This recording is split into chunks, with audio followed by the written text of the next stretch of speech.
தற்போது வந்திருக்கக்கூடிய அண்மை செய்தியை பார்த்துக் கொண்டிருக்கிறோம். இது குறித்த கூடுதல் விவரங்களை வழங்குவதற்காக நமது செய்தியாளர் சுசித்ரா நம்முடன் இணைப்பில் இருக்கிறார். சுசித்ரா, விவரம் என்ன?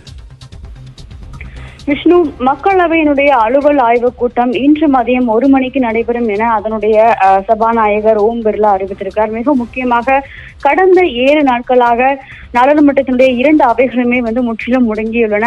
அலுவல்கள் சரியாக நடக்கவில்லை என்ற பல்வேறு குற்றச்சாட்டுகளானது முன்வைக்கப்பட்டு வரும் நிலையில் இன்று மக்களவையினுடைய அலுவல் ஆய்வுக் கூட்டம் நடைபெறும் என்ற ஒரு அறிவிப்பு அதிகாரப்பூர்வமாக வெளியாகி இருக்கிறது. இதில் அவை தலைவர்கள் மற்றும் நாடாளுமன்ற விவகாரத்துறை அமைச்சர் பிரகலாத் ஜோஷி ஆகியோர் பங்கேற்க இருக்கிறார்கள். திமுகவின் சார்பில் டி.ஆர். பாலு மற்றும் காங்கிரசின் சார்பில் அதிர் ரஞ்சன் சௌத்ரி, தேசியவாத காங்கிரஸ் சார்பில் சுப்ரியா சுலே உள்ளிட்ட பல்வேறு முக்கிய கட்சிகளுடைய அவை தலைவர்கள் இந்த அலுவல் ஆய்வுக் கூட்டத்தில் பங்கேற்கிறது குறிப்பிடத்தக்கது. கடந்த 6 நாட்களாக பெகாசஸ் விவகாரம், விவசாயிகளுடைய போராட்டம் உள்ளிட்ட பல்வேறு பிரச்சனைகளின் காரணமாக கடும் அமளியானது 2 அவைகளிலும் நிலவி வருவது குறிப்பிடத்தக்கது.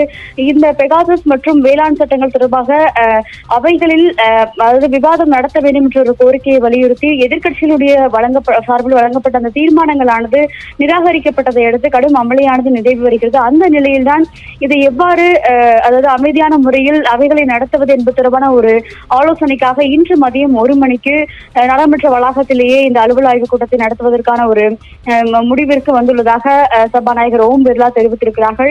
மிக முக்கியமாக மக்களவையில் 13 எம்பிக்களை சஸ்பெண்ட் செய்ய வேண்டும் என்ற ஒரு கோரிக்கையை நேற்று பாஜக முன்னிறுத்தியது குறிப்பிடத்தக்கது. அதன் மீதான ஒரு இறுதி முடிவும் இந்த அலுவல் ஆய்வுக் கூட்டத்திற்கு பிறகு எடுக்கப்படலாம் என்று எதிர்பார்க்கப்படுகிறது. விஷ்ணு, நன்றி சுசித்ரா, உங்களுடைய தகவல்களுக்கு.